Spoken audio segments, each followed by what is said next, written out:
bereaksi benar ketika Anda sedang ditekan sama pasanganmu, sama pemimpinmu, mungkin sama orang-orang sekitarmu. Karena itulah yang melahirkan buah roh, kasih sukacita, damai sejahtera, kebaikan. Beri tepuk tangan yang meri buat Raja kita.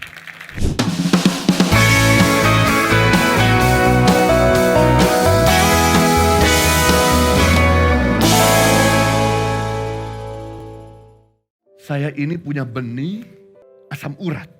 Jadi saya cari tahu, ternyata asam urat ini tidak ada obatnya. Dia nggak akan bisa sembuh lagi. Dia sudah ada bibit. Sama dengan malaria, saya pernah kena malaria. Jadi saya udah ada bibit. Begitu udah kena, kamu harus kelola. Jangan sampai waktu kamu pergi kembali lagi ke Indonesia Timur, kamu kelelahan. Kamu harus makan cukup, tidur cukup. Kalau kamu kurang dari itu, kamu akan kena malaria lagi. Sama dengan asam urat. Kamu kalau nggak kelola dengan baik, maka asam urat itu akan muncul lagi. Kalau kamu makan kacang-kacangan, kamu makan melinjo, kamu akan kena asam urat lagi. Karena benih itu udah ada. Tinggal buahnya muncul sewaktu-waktu. Waktu kamu tidak pintar mengelola penyakit itu. Sama hal kasih akan muncul. Buah itu akan muncul waktu kamu mengalami tekanan. Mungkin Anda berkata, saya minta penguasaan diri. Maka Tuhan kirim adalah cobaan-cobaan untuk belanja. Apakah Anda bisa menguasai cobaan untuk makan? Apakah Anda bisa menguasai cobaan? Nah, ketika Anda bisa kelola, maka buah penguasaan diri muncul dengan otomatis. Ketika Anda meminta untuk lemah lembut, Tuhan tidak langsung berikan buah lemah lembut. Tuhan akan kirimkan orang-orang yang bikin Anda jengkel. Supaya apa? Dagingmu berada di titik terendah. Anda kelola agar Anda memutuskan yang benar. Maka buah kelemah lembutan itu muncul. Jadi makanya jangan alergi dengan tekanan-tekanan. Jangan menghindar dari pressure. Karena titik itulah yang membuat karakter Kristus tumbuh dan lahir. Makanya kadang-kadang kenapa sih Tuhan kasih cobaan melebihi kemampuanmu? Supaya kamu itu mungkin bertobat dari sikapmu yang salah. Dari perbuatan dosamu yang membuat kamu gak bisa handle. Kenapa pandemik muncul di dunia ini? Untuk mengembalikan semua orang yang tadi mengandalkan harta. Jadi mengandalkan Tuhan.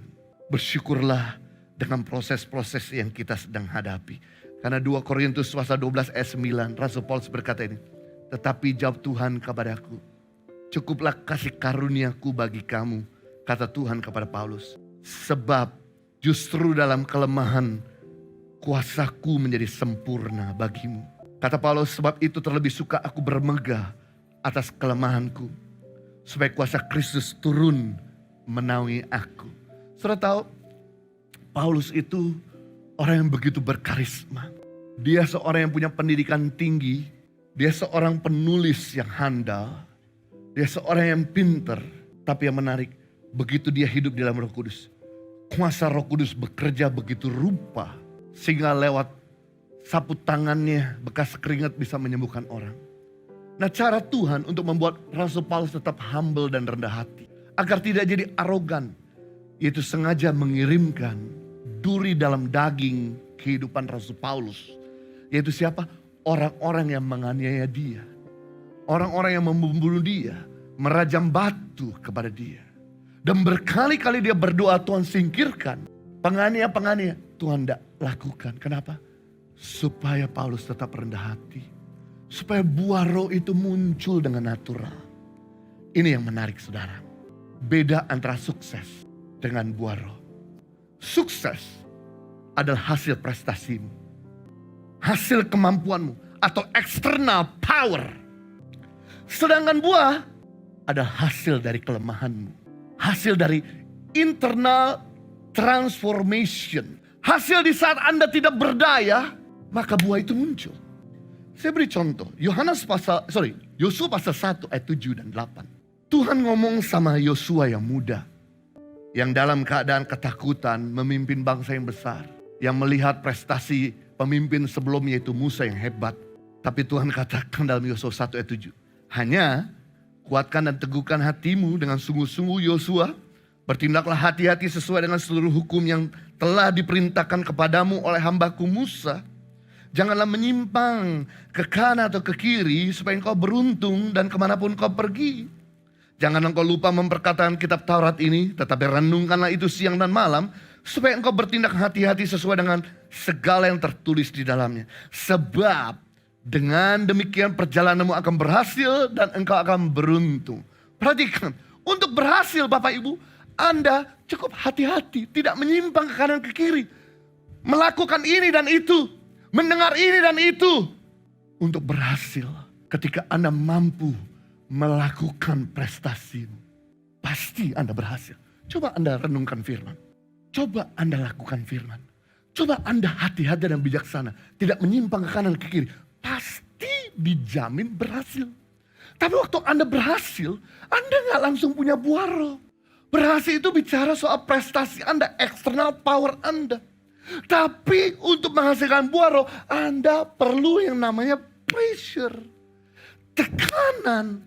Hambatan dari luar maupun dari dalam yang membuat Anda tidak berdaya dan bergantung sepenuhnya sama Tuhan, lalu mengelola emosi saudara sehingga terjadi internal transformation. Itu sebabnya hari ini bereaksi benar ketika Anda sedang ditekan sama pasanganmu, sama pemimpinmu, mungkin sama orang-orang sekitarmu. Karena itulah yang melahirkan buah roh. Kasih sukacita dan sejahtera kebaikan. Beri tepuk tangan yang beri buat raja kita. Ibadah Impact Community Indonesia menjadi 5 sesi. Ibadah jam 8 pagi, jam 10, jam 12 siang, jam 3 sore, dan jam 5 sore. Seluruh ibadah berlangsung on-site di Mall of Indonesia, lantai P3, Kelapa Gading, Jakarta Utara. Bagi jemaat yang ingin mengikuti secara online, ibadah live streaming dapat diikuti pada pukul 10 pagi waktu Indonesia Barat di YouTube Impact Community Indonesia